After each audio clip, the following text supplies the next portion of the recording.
The dive bombers beat the torpedo bombers to Pearl Harbor, the first bombs hitting the southern tip of Ford Island minutes before even the first torpedo had been launched. Planes from Hiru and Soryu approached at 7:55. They were disappointed to discover that their targets, the carriers, were not in port that day. Lieutenant Nagai, leader of Soryu's air group, realized there were no potential targets, so he and his wingman pulled off. However, the remaining 6 attacked. They probably mistook the old decommissioned battleship, the USS Utah, as a capital ship, and they fired upon her. 2 torpedoes slammed into her before 8 a.m. The rest missed. One missed so badly that the USS Raleigh was hit. The Utah capsized at 8:12. The Raleigh almost suffered a similar fate, but prompt damage control prevented her from capsizing.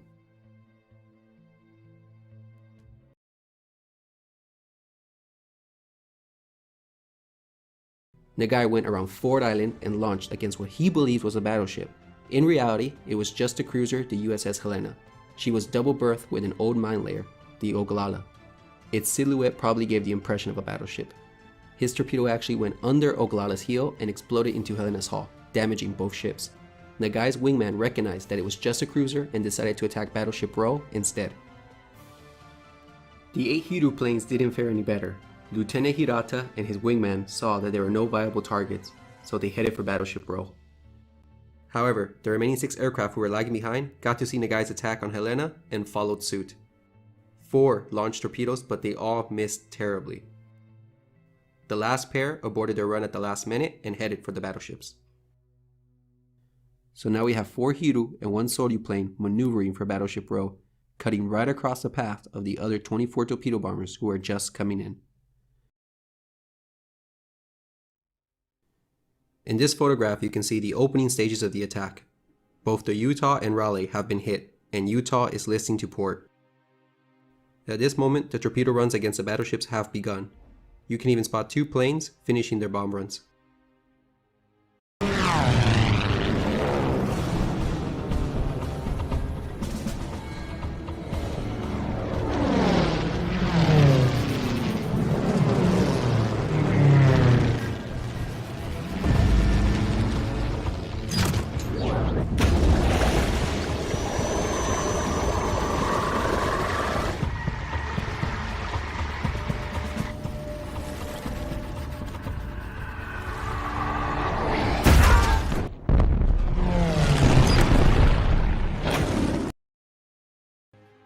Contrary to belief, the Japanese were not attacking with impunity. The defenders had taken advantage of the precious minutes warning afforded by the Ford Island bomb blast, so that when the first torpedo planes of Akagi approached, many anti-aircraft gunners were already prepared. These vulnerable, slow-moving Kates had to make their torpedo runs under fire. 3 miles behind Akagi's strike was Kaga's air group. By now, the anti-aircraft fire was becoming more effective, and again, Oklahoma and West Virginia took the brunt of the attack. In the middle of their launch, that single Soryu plane from earlier swept in and got a hit on the California. However, one of Kaga's plane veered to the right because of this, but was able to hit the Nevada at 8:03. Kaga's air group was the only one to suffer losses. 5 of the last 7 attacking Kates were shot down. In this historic photograph, the torpedo attack is perfectly captured. You can see the torpedo hits on the Oklahoma, West Virginia, and the California. All of them are gushing out oil. In the background, you can see Hickam Field burning, and the Helena can be seen leaning against the Oglala. And a Japanese plane can also be spotted. However, the attack wasn't executed as smoothly as hoped. An attack that should have taken less than 90 seconds stretched out over 11 minutes from first run to last. Some had to abort and redo their runs due to mutual interference, and the heavy anti-aircraft fire threw off the pilot's aim and caused them to over-concentrate on just 2 battleships. 21 torpedoes were launched at Oklahoma and West Virginia, over half of the available torpedoes. Oklahoma had 12 torpedoes launched at her. 5 hit her, and she capsized in 15 minutes. West Virginia was hit by 7 torpedoes, but prompt counterflooding prevented her from capsizing, and she settled to the bottom. California should not have sunk from 2 torpedoes, but her hatches were open for inspection that morning, which contributed to her sinking. And she was abandoned due to fires, and when she was reboarded, it was too late. Of the 36 torpedoes launched, only 19 achieved hits. That's a 48% hit rate. 10,000 feet above came Fuchida and his high-level bombers. Their mission was to take out the inboard battleships inaccessible to torpedoes. They came in groups of 5, they released their salvos and scored an impressive 20% hit rate. Unfortunately for the Japanese, out of the 10 bomb hits, about 6 were low-order detonations or malfunctions. That is an outrageous 60% dud rate. The Japanese aviators were greatly let down by their weaponry. The damage could have been deadlier. However, the distribution was effective. California was missed, but 2 ineffective hits on Maryland were scored. Both West Virginia and the Tennessee were hit twice, and there were 2 additional collateral damage hits on the repair ship Vestal, moored outboard of the Arizona. Vestal suffered severe flooding and had to be beached afterwards. But all of these hits were overshadowed by the 2 hits on the USS Arizona. The first struck her aft on the quarterdeck, and another landed near her number 2 turret. It caused a magazine explosion, which exploded with a great force, and a tremendous fireball was seen. She split in half and sunk in the harbor, taking more than 1,000 sailors with her. Heavy fires burned for days.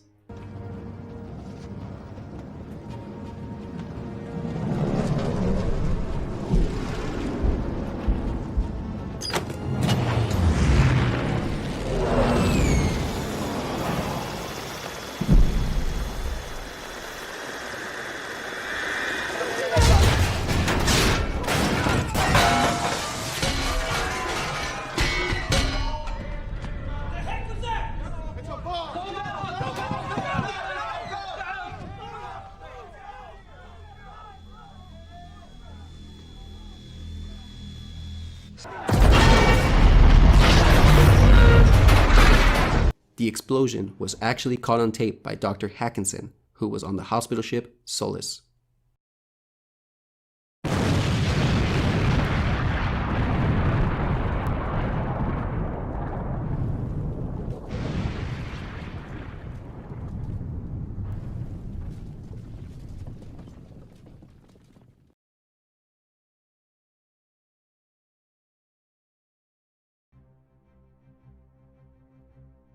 Nevada was the only battleship not suffering heavy damage and capable of getting underway. She did so at 8:40 with the intention of heading out of the channel.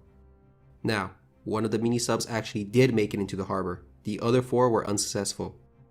At 8:36, the sea tender, the USS Curtis, spotted a sub. The submarine fired at Curtis but missed. In return, the submarine was hit by a 5-inch shell. The destroyer Monaghan, which happened to be getting underway at this moment, saw the sub and approached with the intent to ram her. The sub turned and fired its last torpedo, which missed the destroyer. At 8:40, the sub was rammed and depth charged. She sunk with both crew members killed. 167 planes formed the attack of the second wave, of which 78 were dive bombers allocated to go against warships. Much was expected from these skilled pilots, however, their performance was disappointing.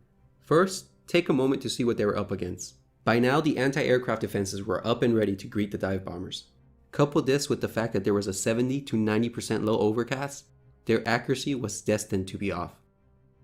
But most importantly, these pilots were guilty of poor target selection.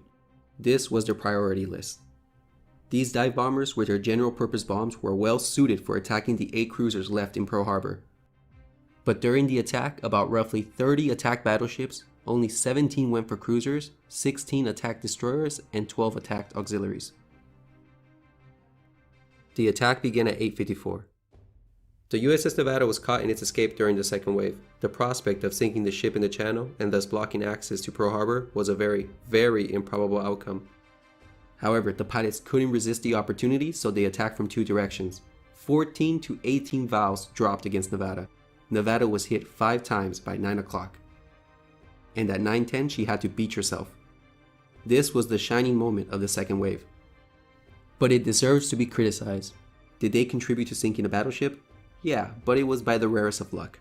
Nevada succumbed not to Japanese bombs, but to poor material condition, critical design flaws, and a massively significant damage control mistake.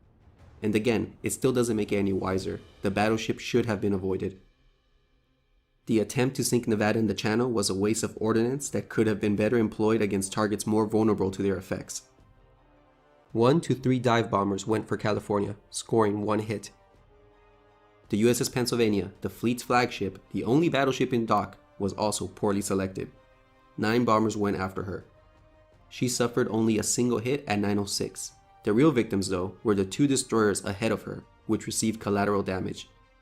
2 hit the capstan and 1 hit the downs, heavily damaging both.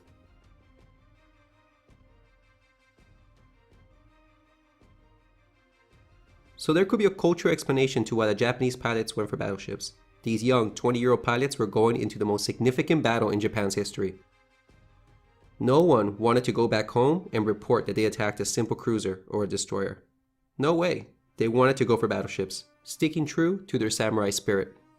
But overall, the second wave attack was just scattered throughout Pearl Harbor, with many attacks missing their targets. A puzzling target selection was the destroyer USS Shaw, which was targeted by as many as 15 bombers. 3 bombs hit her, one of which unleashed a tremendous fireball. The reason to her being targeted was probably because she was in a floating dry dock and resembled a capital ship.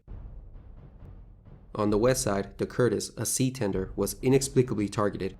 A damaged valve committed a suicide dive and crashed into her, and minutes later she was hit by a bomb.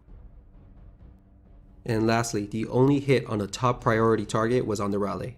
As many as 5 dive bombers went for her, still listing from that torpedo hit. She was hit once at 9:08. Also, we can add a near miss on the Honolulu, which caused minor damage. So only 1 hit and 1 damage near miss were achieved on the dive bomber's highest priority targets. Against the 55% accuracy rate achieved during their training, the pilots got only 15 hits. That's a rather disappointing 19% hit rate. It was a poor performance of the second wave. It contributed nothing substantial to the fleet in Pearl Harbor. Also, as in the case of the armor-piercing bombs, the general-purpose bombs were deficient. But the second wave had the opportunity to be more damaging. Take for example the Phoenix here, a modern cruiser which was completely ignored by the second wave, not to mention the first wave of torpedo bombers. She was a suitable target. But even more telling was the fact that the naval yard was basically ignored. 4 modern 10-ton cruisers were tied up here, all of them packed so closely together. One could hardly have missed anything of value had the attack been concentrated here. On top of this, these ships were in a very vulnerable position. Flammable materials were scattered throughout, hatches were open, fire main systems might have been isolated. A bomb hit here would have caused a tremendous fire and been particularly devastating. And there was no smoke around this area at all. The Japanese missed a chance to deliver a more effective blow. Only about 10 dive bombers attacked this area, and as previously mentioned, only a damaged near miss caused any damage whatsoever. By 9:30, the attack was over. The attack left behind 2,335 people dead and another 1,178 wounded. Civilian casualties totaled 103, including 68 dead. 5 battleships have been sunk, but only 2 were permanent losses, the Arizona and the Oklahoma. The rest were repaired and served before the war's end. The other 3 battleships at Pearl Harbor suffered light damage. However, this attack didn't really cripple the Pacific Fleet. Soon the Japanese would realize that it wasn't these old, obsolete battleships that posed the real danger to them. It was the carriers that they had missed. They would soon feel their vengeance half a year later. To the list we can add a target ship and a mine layer, and the repair ship Vestal, which was beached. There was heavy to moderate damage to 3 destroyers, 2 light cruisers, and a sea tender. And there was light damage to a light cruiser. The Japanese also achieved great success on their strikes on the airfield spread out on Oahu. Over 160 planes were destroyed. They destroyed 2 to 3 times the number of aircraft that they had expected. The Japanese lost only 29 planes, 9 in the first wave, 20 in the second wave. A testament to the Americans' quick air defense. Also, none of Japan's 5 midget submarines made it back. Was the mission accomplished? Well, yes. All 4 battleships hit by torpedoes were out of the war for 6 months or more.